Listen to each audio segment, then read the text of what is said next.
Fala galera, sejam todos muito bem-vindos a mais um vídeo aqui no canal. Hoje galera, vamos fazer aqui uma reação e um corte aí do jogo aberto, falando tudo sobre essa classificação aí do Verdão, que venceu o seu jogo, né, no confronto geral por 5-3, e também o lance polêmico da partida aí do segundo jogo contra o Fortaleza, que era para ter dado falta em Flaco Lopes, mas o juiz mandou seguir.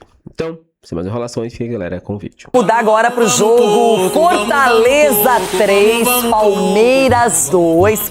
Quem diria, hein? Arena Pantanal, muita gente reclamou do mando de campo que foi vendido. O Abel Ferreira já tinha uma ótima vantagem, aproveitou para mesclar o time, depois lançou mão de mais alguns titulares no segundo tempo e não deu muito certo. O Palmeiras perdeu por 3-2, mas em contrapartida ficou com a vaga no agregado, fez 3-0 na ida. Solta, negão!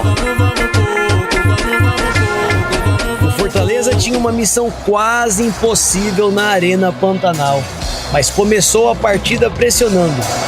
Aos 33 minutos, Miritello abriu o placar com um belo chute de fora da área. De longe no gol, bateu! Golaço!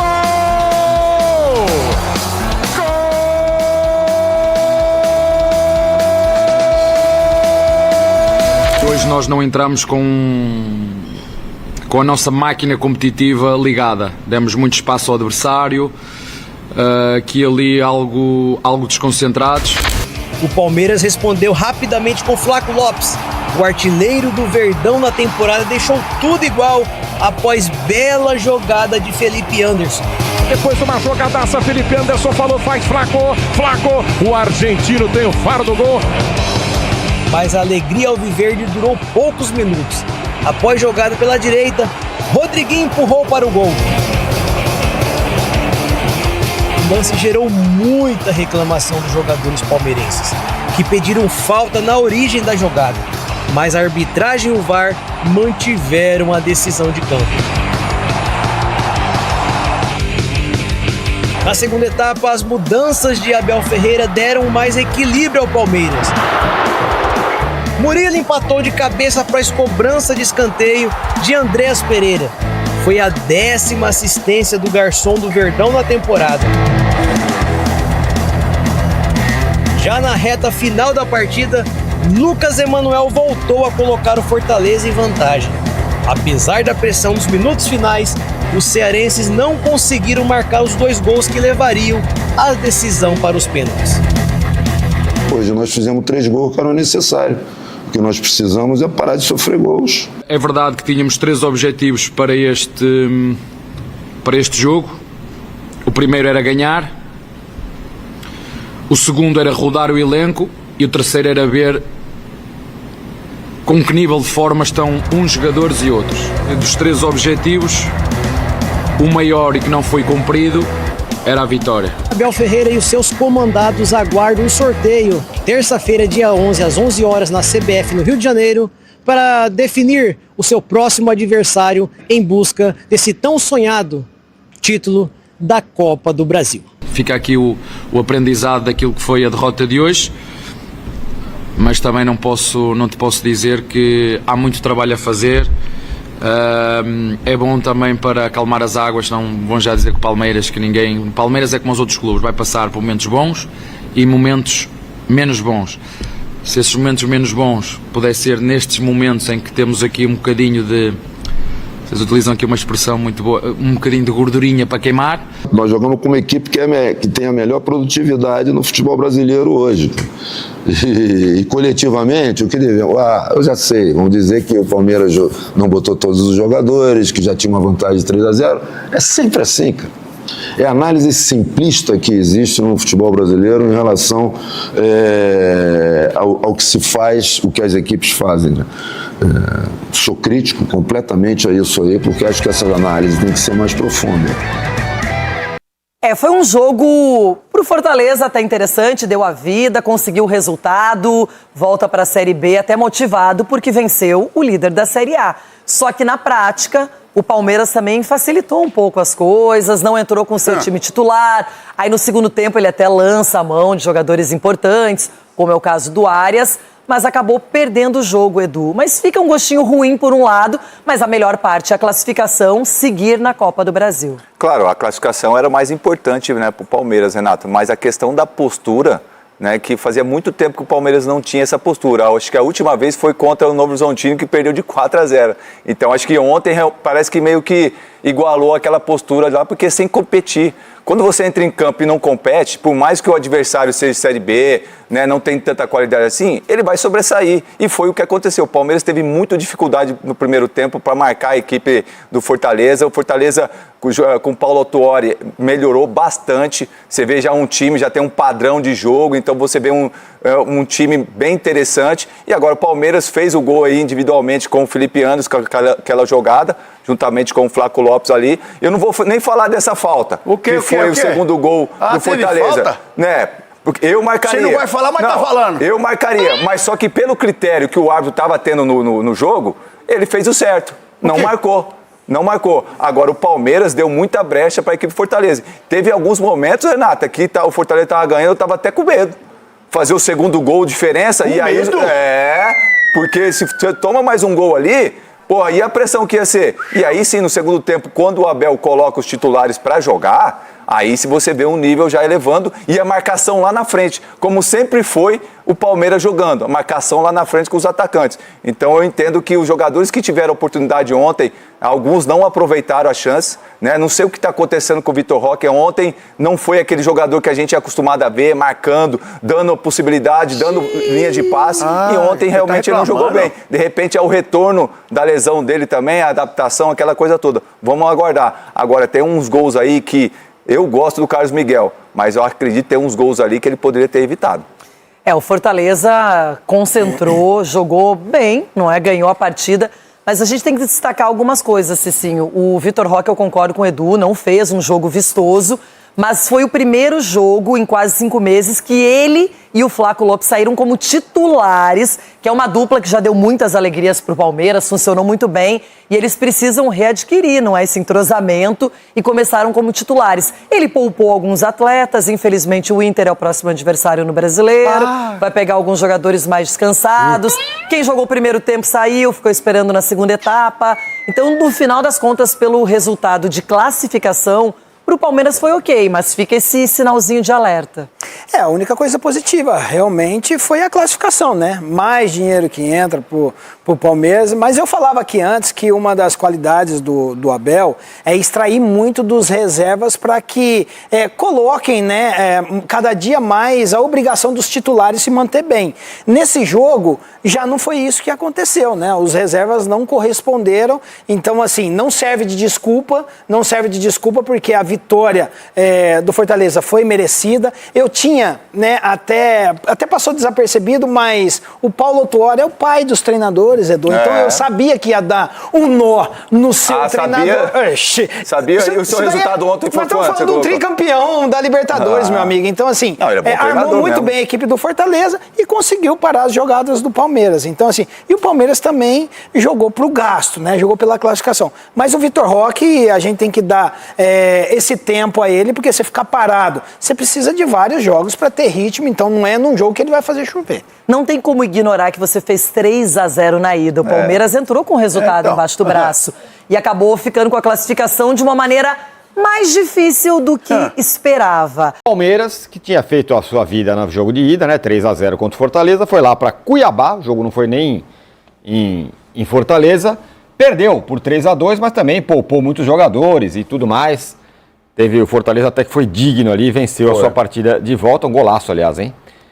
E ele poupou, né, seus jogadores na formação inicial, depois no meio do jogo colocou um ou outro ali, colocou o Andreas, o Arias, o Alan, o Sousa, depois empatou, depois acabou perdendo o jogo. O Abel Ferreira estava mais tranquilão, né, tá classificado e tal, falou sobre, na entrevista coletiva depois do jogo, vamos ver o que ele disse. Olha, para ser muito sincero, acho que a responsabilidade é do treinador. Em primeiro lugar, agradecer o carinho dos nossos torcedores mesmo na derrota. Acho que não tive arte nem engenho para os mobilizar. nós sabemos da responsabilidade que é representar o Palmeiras. Eu sou o primeiro a dizer, seja onde for, seja contra quem for, joguem jogar, jogamos para ganhar. E hoje nós não entramos com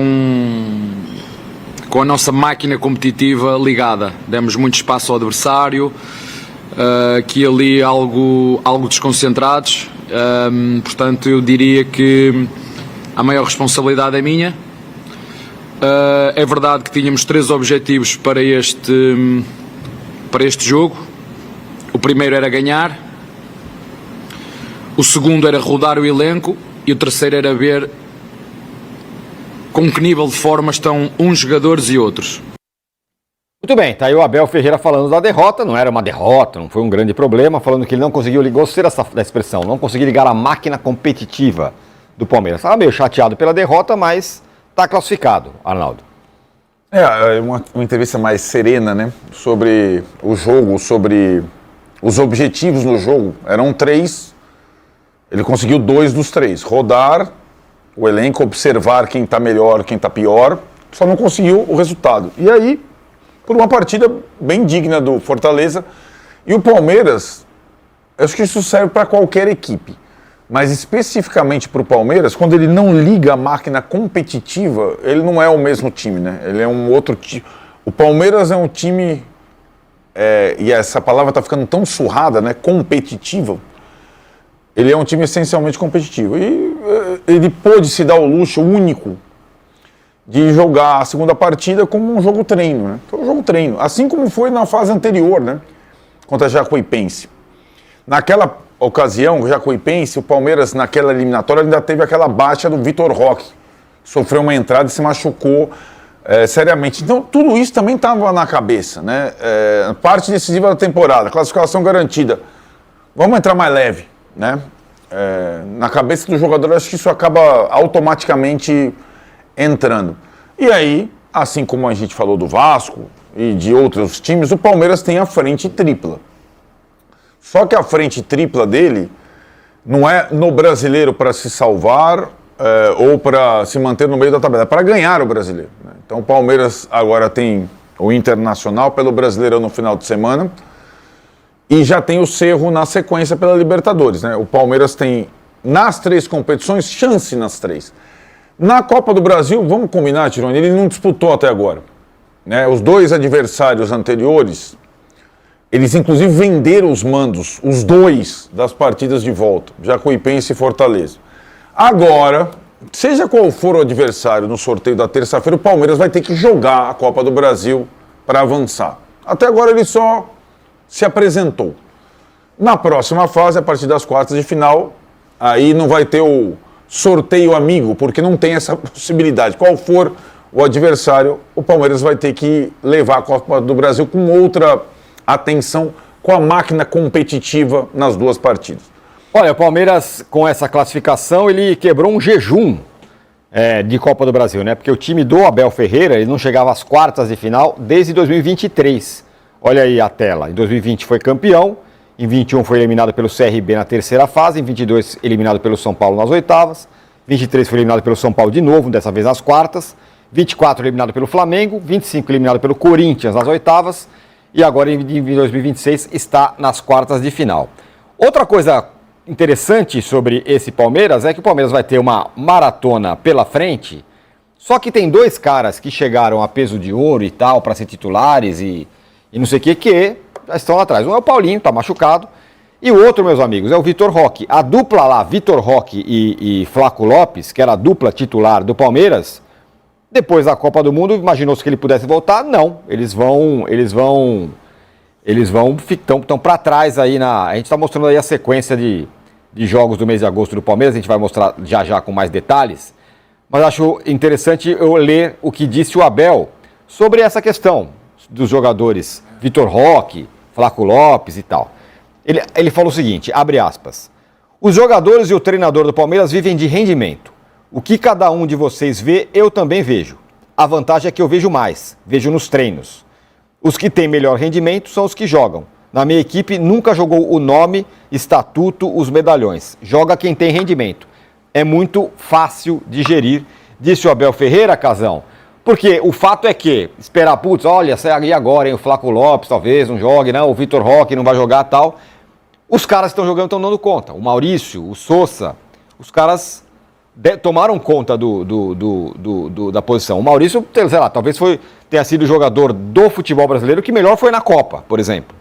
E aí voltou e tá fazendo gol e tal. Diga lá. No debate, eu cobri transparência na parte médica das contusões.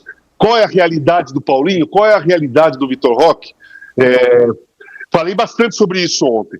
Essa fala do Abel é transparência técnica, né? Ele está deixando claro. Se vocês não estão vendo o cara em campo, é porque esse cara não está rendendo nos treinos. Ele deixou claro, ele não falou dessa maneira, mas é isso que ele quis dizer. Gente, comigo vai jogar quem eu vejo todo dia bem no treino. Não vai jogar medalhão, não vai jogar por nome nem por história. Ele deixou claro. Isso se chama transparência técnica do treinador. O Palmeiras está faltando transparência do departamento médico e da fisioterapia do Palmeiras. A realidade do Paulinho, a realidade do Vitor Roque, a realidade de quem se machuca. Que não é claro, e a gente fica aqui, o torcedor do Palmeiras fica igual, sabe? Pô, por que o cara não joga? Por que o cara não joga? 2 vezes cirurgia, contusão, não joga, volta, machuca. O que está acontecendo? Qual é a possibilidade dessas coisas? Por que essas coisas estão acontecendo com o Paulinho, por exemplo? E o Vitor Roque com a demora? Isso o Palmeiras deveria explicar. Uma outra coisa, você lembra ontem que eu contei uma história para você, Tironi? Podemos perder até por 4 gols de diferença.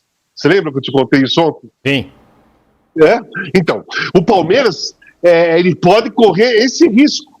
Ele pode estar correndo. Ontem ele correu esse risco, que é meter 3-0 no primeiro jogo, vai para o segundo. O treinador não consegue motivar o jogador o suficiente, não consegue ligar, como ele falou, a máquina competitiva, e aí vem na cabeça do jogador: nós podemos perder até por 3 gols de diferença.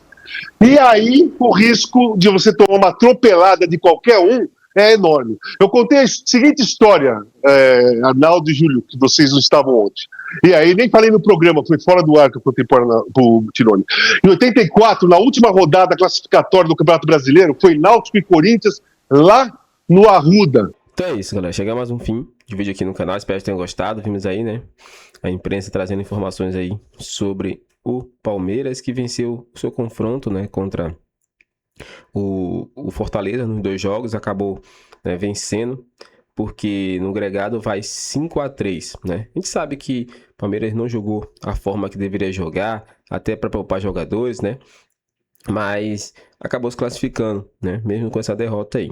E esse lance aqui, né, era para ter dado falta, né? Que a bola tava no alcance ali de Flaco Lopes, tá dominando a bola, o jogador fica por trás e só comete a falta, né? O jogador. Logo em seguida, vem o gol. E o juiz nem sequer, junto com o VAR, chamou, né? O jogo poderia ter terminado empatado. E se o Palmeiras vencesse a Copa do Brasil, poderia ter vencido invicto. Deixe sua opinião aqui se gostou do vídeo, deixe o like, se inscreva no canal, galera, e até o próximo vídeo.